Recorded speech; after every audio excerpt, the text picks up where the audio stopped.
김동준의 스몰캡 전략으로 이어가 보도록 하겠습니다. 오늘도 모셨습니다. 신한금융그룹 서울금융센터의 김동준 부장 모셨습니다. 안녕하십니까? 네, 안녕하세요. 네, 부장님 오늘은 어떠한 스몰캡 기업 가지고 오셨습니까? 예, JVM입니다. 성장을 재개하는 글로벌 1등주다 이렇게 요약을 할 수가 있습니다.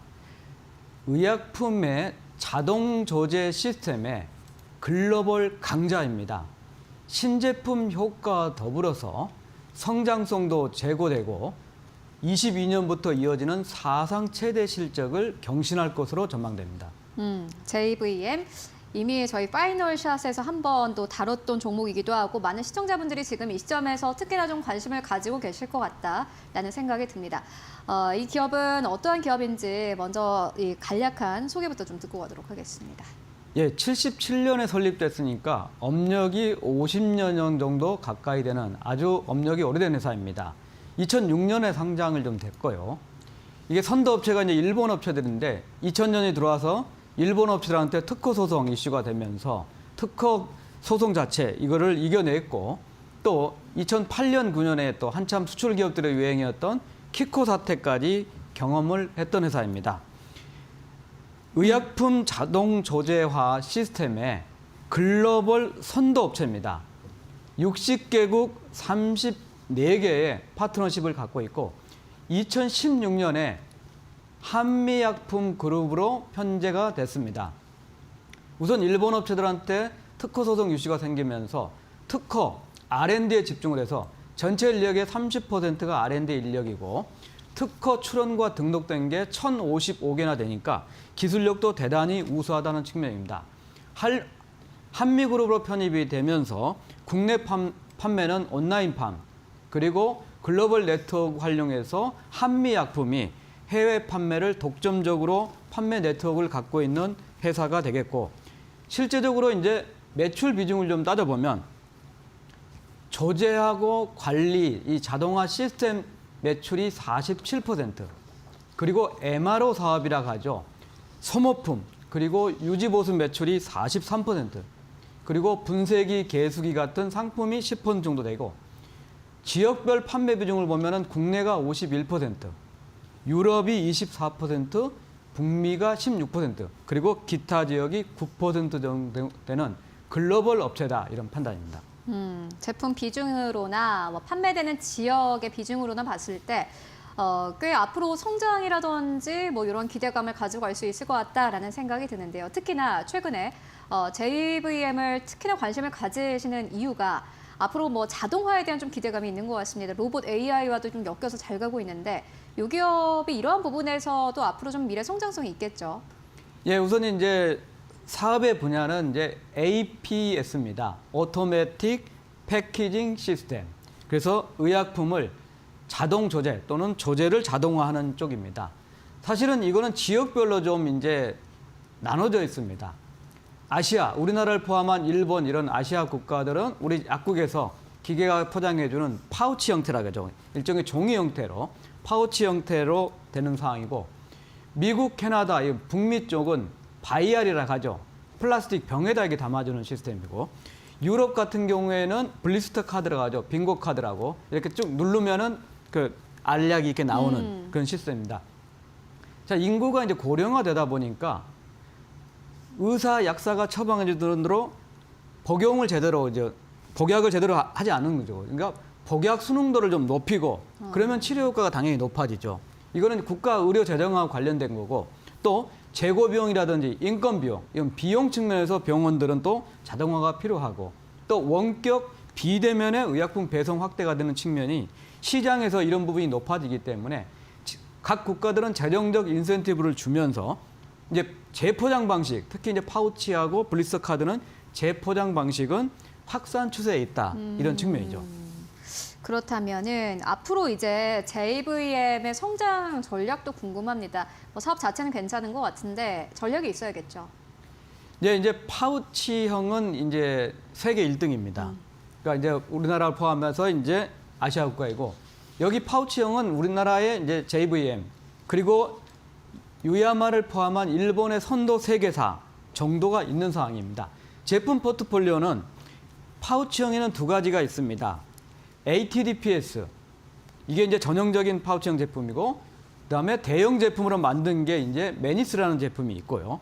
또 디오비라는 블리스터형의 제품이 있고, 또 CA40과 또 신제품인 카운트메이트라는 게 이제 바이알 제품, 이게 바로 이제 APS 제품이고, 또 검수 장비도 있습니다.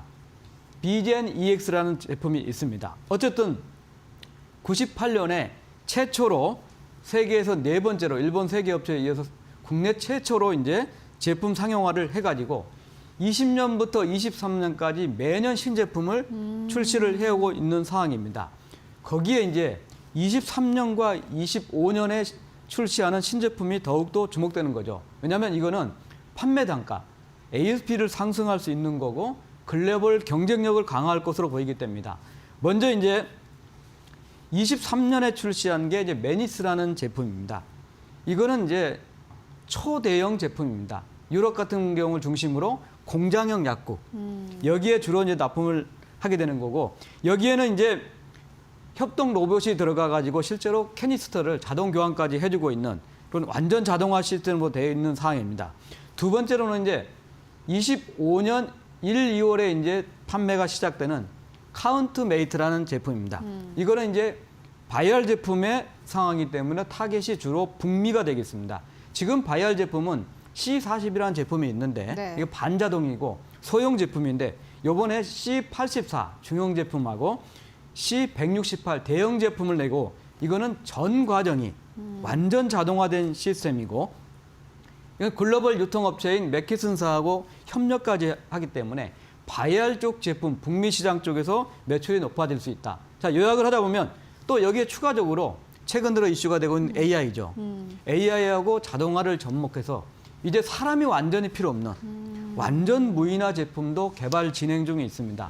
자, 노령 인구가 증가하고 있고 인건비 상승하는 트렌드에 맞춰서 대형 제품과 자동화 제품으로 글로벌 경쟁력도 높이고 판매 단가도 높여서 성장성을 제고할 것으로 예상됩니다. 그러니까 이제 약이 만들어지면 약을 포장하는 것도 굉장히 중요하죠.